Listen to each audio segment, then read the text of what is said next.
Everyone, welcome to The Tonight Show. I'm Jimmy Fallon. Thank you so much for watching. I threw my voice out yesterday. Doing the mask, the man mask. Oh, right. I threw it out, so I'm a little raspy. There's a little extra bonus tonight. I got a little raspy voice. Raspy. It's mysterious. Mysterious. You don't know if if this is a bit, if this is real.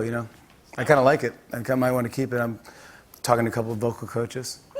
See if I can keep it. Make it a thing. Yeah, I'm gonna make it my thing. Make it a thing. Oh. Yeah, this is gonna be a thing. It would start off, lemonade out of lemons. I don't think it's a good fit. What are you talking about? This fits me. Do Do you remember when we were on the Thanksgiving Day float?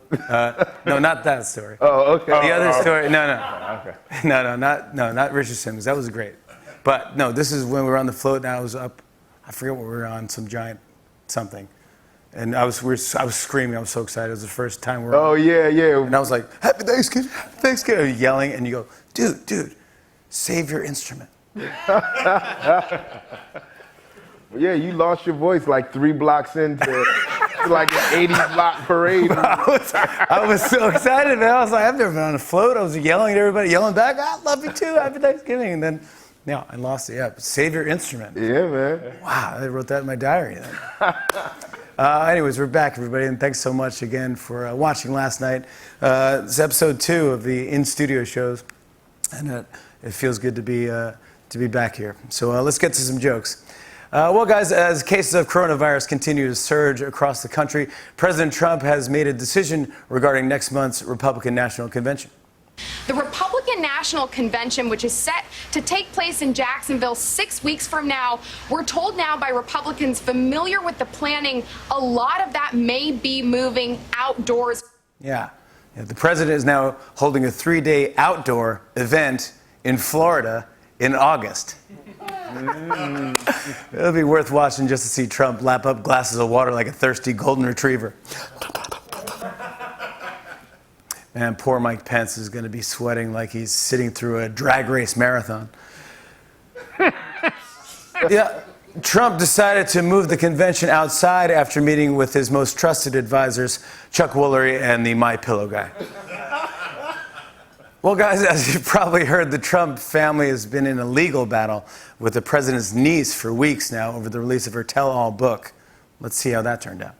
An explosive new tell-all about the Trump family hits shelves today. On the eve of its release, a judge lifted a gag order on Mary Trump, allowing her to speak freely about the book. Trump lost his lawsuit against John Bolton, and his book became a bestseller. He lost his lawsuit against his niece, and her book is on its way to becoming a bestseller. Mr. President, I'm personally asking you, please sue my new children's book. Thank you. Trump's niece actually wrote a pretty interesting book. Chapter 11 is all about his family businesses. That's right. Thank you. I owe you one.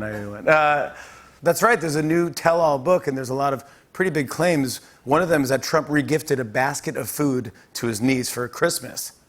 Regifting that, and the caviar was missing.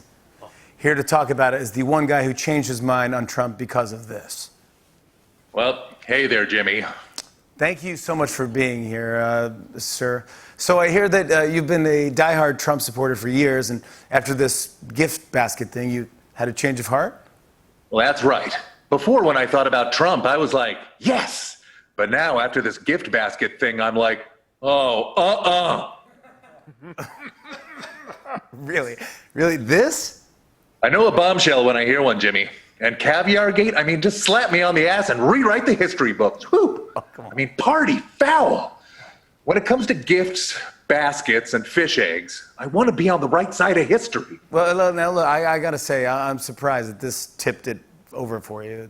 What about the other stuff Trump has been accused of? Russian meddling or ignoring coronavirus, lying about crowd sizes, tear gassing protesters for a photo op? That's really just the president being the president. But this caviar thing, I mean, total monster. It's almost like, and I can't believe I'm saying this, it's like he doesn't care about other people. Either re-gift the whole basket or don't re-gift it at all. What has happened to our country? Come on, now what about when he said Hillary should be locked up? or bullied Greta Thunberg. That didn't change your mind? He didn't do those things, though. Yes, he did. But then he said he didn't. So, who's to say? All right, look. So you've totally changed your mind based on this, based on a gift basket. Not completely. We still have to hear from the experts, the basket manufacturer, the fish, Martha Stewart, probably. Yeah, I don't think that they... I mean, what does the Sturgeon General think? No. Look, Jimmy, there's a legal precedent for shading someone by taking their fish eggs. The Supreme Court ruled on it. In what case? Roe v. Roe versus Shade. Yeah, okay, that's enough. The one guy who changed his mind on Trump, everybody. I guess Biden just got another vote. Actually, I'm voting for Kanye. Please, get it, please. Meanwhile, as the president is dealing with his relatives, the coronavirus rages on. In response to a spike in cases, California Governor Gavin Newsom has had to make some tough decisions.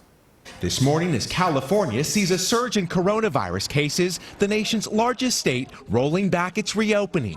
Governor Gavin Newsom ordering the closure of indoor dining, bars, movie theaters, and even zoos across the state. There's actually a name for staying home and wearing a mask in California. It's called getting a nose job.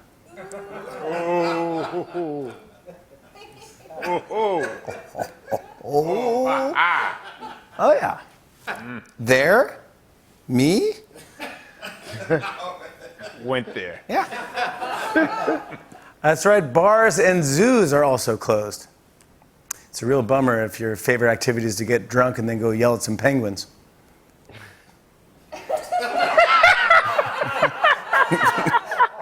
Can I come back to? Can I come back to here? New York has decided to be extra careful, but others are going in a slightly different direction. Check out what just reopened. Disney World's welcoming guests back at their Magic Kingdom and Animal Kingdom parks. It's crazy. Right now, the boring part of Disney is the roller coaster, while the scariest part is standing in line. You know Disney's being reckless about this because the character greeting everyone at the front gate is Sneezy. I mean, wow. There's 6 other choices. Yeah, the park is open, but if you fail the temperature check, you get locked inside It's a Small World for 2 weeks. And that can do some serious D. But this, I heard it somewhere. You can say, No, you did not. yeah, I could do some serious D, man. Mess you up a little bit. No. Mess you up a little bit. Nah, man. Oh, this is nice.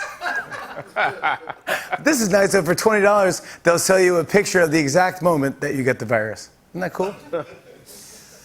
Maybe I'm being too tough, though. Disney is doing the best they can. For instance, the 2 guys inside the Pluto costume are now facing opposite ways.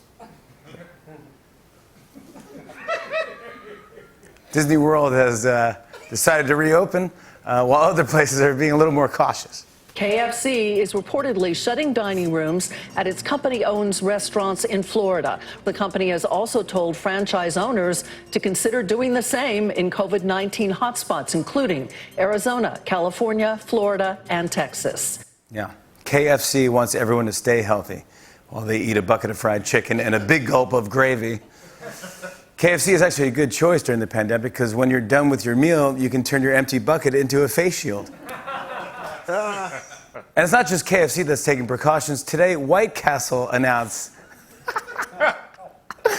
Dude, this is for real. This is serious. White Castle announced that it plans to test a cooking robot named Flippy. Wait, what? They'd invented a robot named Flippy, and in at least one of its kitchens, this fall, they're going to unveil it. This is real. Take a look at Flippy.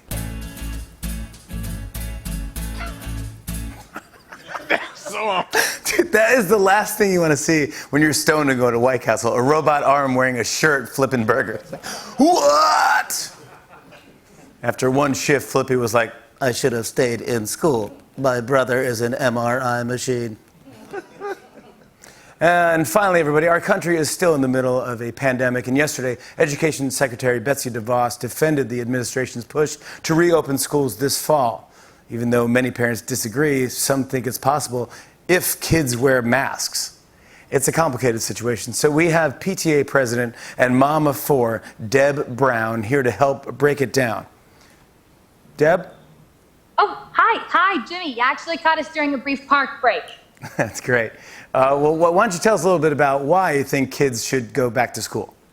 Well, Jimmy, it's simple. Masks work for us, and they'll work for our kids. I mean, hey, kiddos, masks on, okay? What do we talk about?